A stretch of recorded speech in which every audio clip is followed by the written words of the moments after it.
21절까지 한 절씩 읽겠습니다. 무교절의 첫날 곧 유월절 양 잡는 날에 제자들이 예수께 여짜오되 우리가 어디로 가서 선생님께서 유월절 음식을 잡수시게 준비하기를 원하시나이까 하매 예수께서 제자 중에 둘을 보내시며 이르시되 성내로 들어가라. 그리하면 물 한 동이를 가지고 가는 사람을 만나리니 그를 따라가서 어디든지 그가 들어가는 그 집 주인에게 이르되 선생님의 말씀이 내가 내 제자들과 함께 유월절 음식을 먹을 나의 객실이 어디 있느냐 하시더라 하라. 그리하면 자리를 펴고 준비한 큰 다락방을 보이리니 거기서 우리를 위하여 준비하라 하시니 제자들이 나가 성내로 들어가서 예수께서 하시던 말씀대로 만나 유월절 음식을 준비하니라. 저물매 그 12를 데리시고 가서 다 앉아 먹을 때 예수께서 이르시되 내가 진실로 너희에게 이르노니 너희 중에 한 사람 곧 나와 함께 먹는 자가 나를 팔리라 하신대. 그들이 근심하며 하나씩 하나씩 나는 아니지요 하고 말하기 시작하니 그들에게 이르시되 12 중에 하나 곧 나와 함께 그릇에 손을 넣는 자니라. 인자는 자기에 대하여 기록된 대로 가거니와 인자를 파는 그 사람에게는 화가 있으리로다. 그 사람은 차라리 나지 아니하였더라면 자기에게 좋을 뻔하였느니라 하시니라. 아멘. 우리는 십자가로 걸어가시는 예수님의 걸음을 따라가고 있습니다. 어떻게 예수님의 고난에 대해서 깊이 묵상하고 은혜를 누리고 계시나요? 다음 주에 진행될 고난주간 특별 새벽 기도회에서 받을 은혜를 기대하시며 다음 주에도 동일하게 열심히 새벽에 나와주시기를 바랍니다. 우리는 예수님께서 예루살렘에 입성하시고 십자가에 달리시기 마지막 일주일 동안 그분의 행적을 따라가고 있습니다. 마지막 일주일 동안 예수님은 어떠한 일들을 하셨을까요? 사복음서에 기록된 각 요일별로 예수님께서 하신 일들을 간단히 정리해보면 이렇습니다. 일단 토요일에 베다니 시몬의 집에서 안식일을 묵으십니다. 그리고 일요일이 되면 나귀를 타고 예루살렘에 입성하고 수많은 사람들이 자신의 겉옷과 가지를 바닥에 깔며 호산나 부르며 예수님을 환영하는 일이 일요일에 있었습니다. 그리고 그 다음날 월요일이 되면 예수님은 성전을 청결케 하시면서 성전에서 비둘기 팔고 환전하는 자들의 상을 엎으십니다. 그리고 화요일이 되면 이스라엘의 종교 지도자들과 함께 다양한 신학적인 논쟁을 통하여서 예수님께서 하나님 보내주신 메시아이심을 선포하십니다. 그리고 수요일에는 무슨 일을 하셨는지에 대한 기록이 없기 때문에 우리가 어떠한 일들을 하셨는지는 알 수 없습니다. 그리고 목요일이 되었는데 그 목요일이 오늘 본문의 이야기인 것이죠. 우리가 어제 묵상한 본문에서처럼 이미 가룟 유다는 대제사장들에게 예수님을 넘겨줄 기회를 찾고 있었습니다. 마가는 그러한 불안한 때에 예수님과 제자들에게 있었던 그 이야기를 기록하고 있습니다. 오늘 본문 12절의 말씀 같이 읽겠습니다. 12절입니다. 무교절의 첫날 곧 유월절 양 잡는 날에 제자들이 예수께 여짜오되 우리가 어디로 가서 성사님께서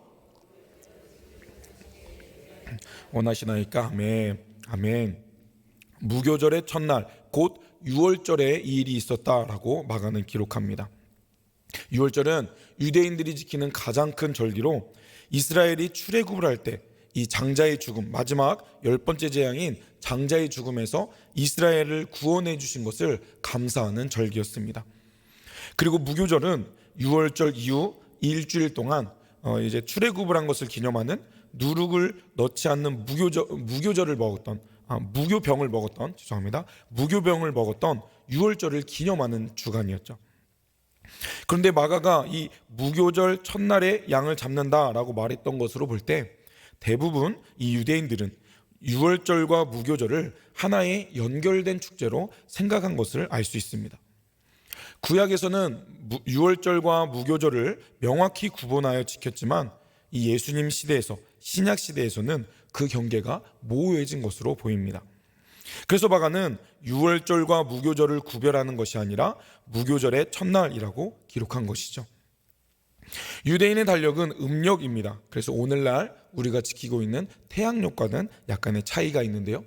성경에 니산월 또는 아비벌이라고 말하고 있는 그 첫 달은 유대 달력으로서는 첫 번째 달이지만 오늘날 태양력으로는 3월과 4월 사이에 위치하는 것을 우리는 기억해야 합니다.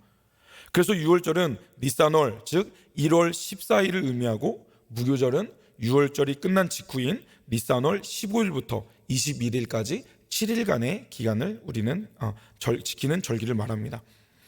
이제 그 6월절이 다가오자 제자들은 예수님께서 어디에서 6월절 음식을 드실지를 여쭈었습니다.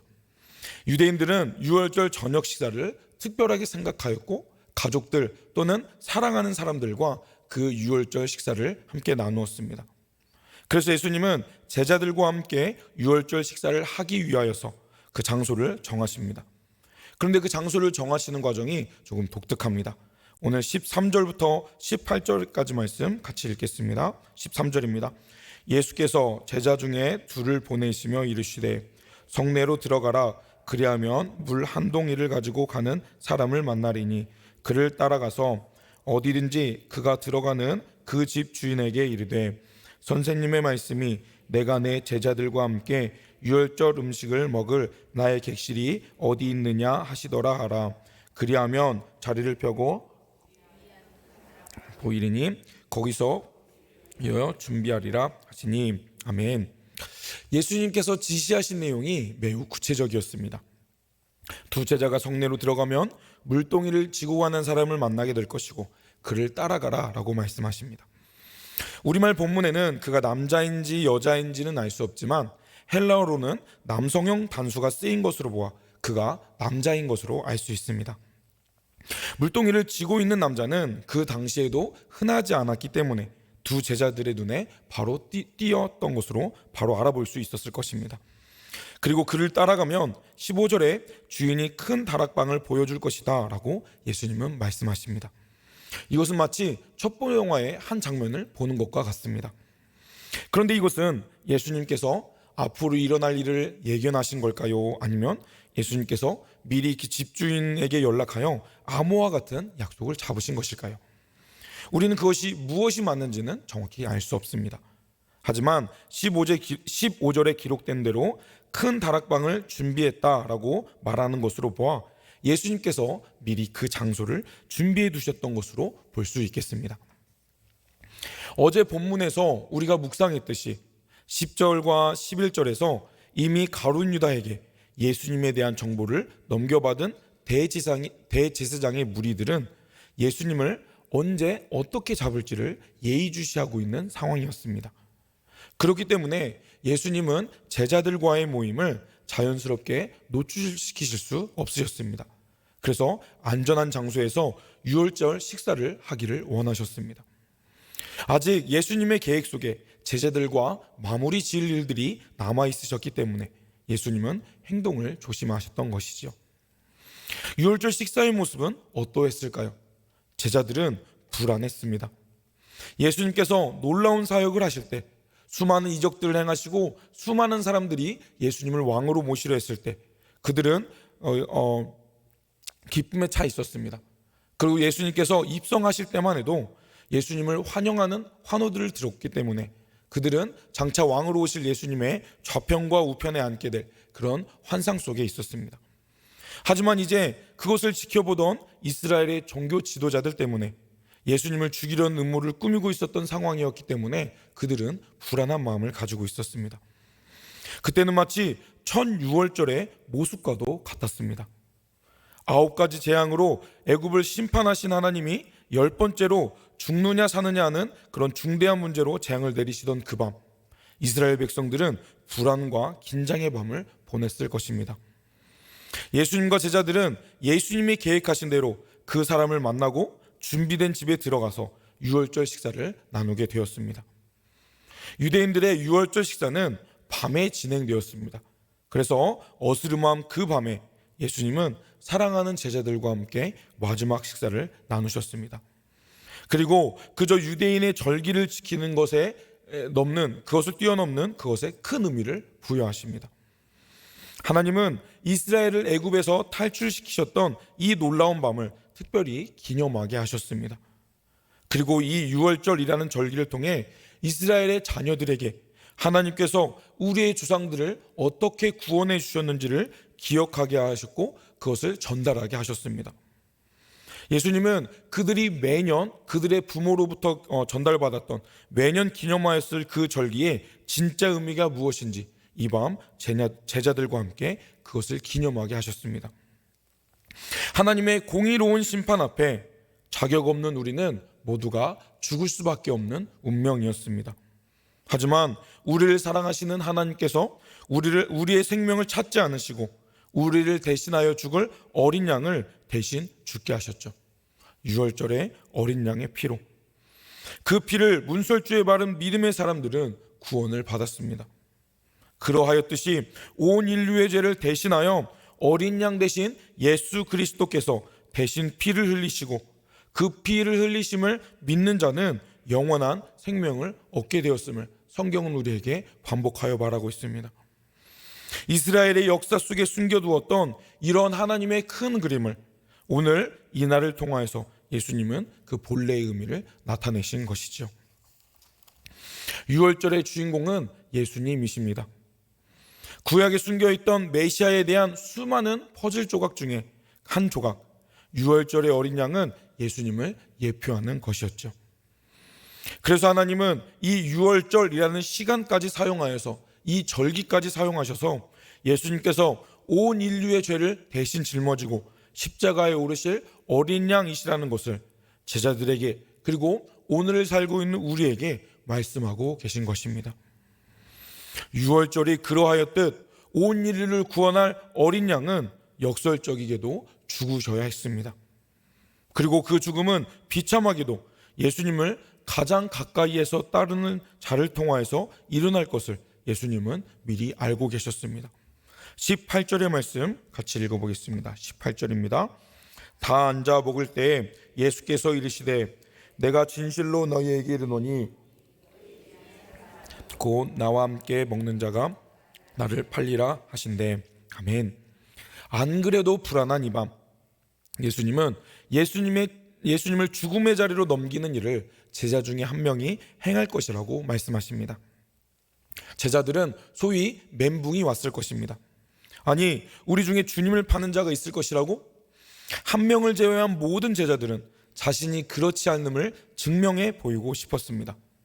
정말 나는 그런 마음을 전혀 품지 않았다는 것은 추호도 그러한 일을 행하지 않을 것이라는 것을 주님을 버리지 않을 것이라고 그들은 예수님에게 말하고 싶었을 것입니다. 그래서 그들은 너도 나도 자신이 아니라는 것을 자신은 아니지요 라고 예수님께 묻습니다. 가장 가까운 사람에게 배신을 당하는 경험은 정말 끔찍한 경험일 것입니다. 더욱이 제자가 선생님을 배신한다는 것은 그 당시 이스라엘 문화권에서도 그리고 오늘날도 일어나서는 안 되는 파렴치한 일인 것이죠. 하지만 그 일이 지금 이 자리에 함께 있는 한 사람에 의해 일어날 것이라고 예수님은 확정지어 말씀하십니다. 20절과 21절도 읽어보겠습니다. 그들에게 이르시되 12 중에 하나 곧 나와 함께 그릇에 손을 넣는 자니라. 인자는 자기에 대하여 기록된 대로 가거니와 인자를 파는 그 사람에게는 화가 있으리로다. 그 사람은 차라리 나지 아니하였더라면 자기에게 좋았을 뻔하였느니라 하시니라. 아멘. 그런데 예수님은 이 모든 일이 예언의 성취가 이루어지는 것임이라고 선포하십니다. 물론 예수님을 배신한 그 한 제자의 잘못이 없는 것은 아닙니다. 하지만 하나님의 계획의 일부인 것이라고 예수님께서 말씀하시는 것이죠. 그리고 그 배신자가 어떠한 비참한 결말을 맞게 될 것인지 예수님은 알고 계셨고 그것을 미리 말씀해 주십니다. 그리고 예수님은 제자들과 함께 마지막 만찬을 나누십니다. 우리가 주일에 기념하였던 우리가 기념일마다 기념하였던 이 성찬을 제자들과 함께 나누면서 예수님의 몸과 피를 기념하라고 이후에 말씀하시는 것이죠. 예수님은 기록된 대로 하나님의 뜻을 이루어 가셨습니다. 그리고 유다도 기록된 대로 자신의 길을 걸어갔습니다. 우리는 때로 그러한 질문을 할 수 있습니다. 예수님의 죽으심이 성경에 예언된 것을 성취하는 것이라면 과연 예수님을 누가 죽인 것일까요? 예수님을 죽게 판결한 빌라도가 예수님을 죽인 것일까요? 아니면 예수님을 십자가에 못 박은 로마 군인일까요? 아니면 그러한 모든 일들을 주도한 대제사장일까요? 아니면 본문의 가룟 유다일까요? 아니면 이 모든 일을 계획한 하나님의 뜻인 것일까요? 아니면 예수님께서 스스로 자신을 죽게 그 자리로 나아가게 하신 것일까요?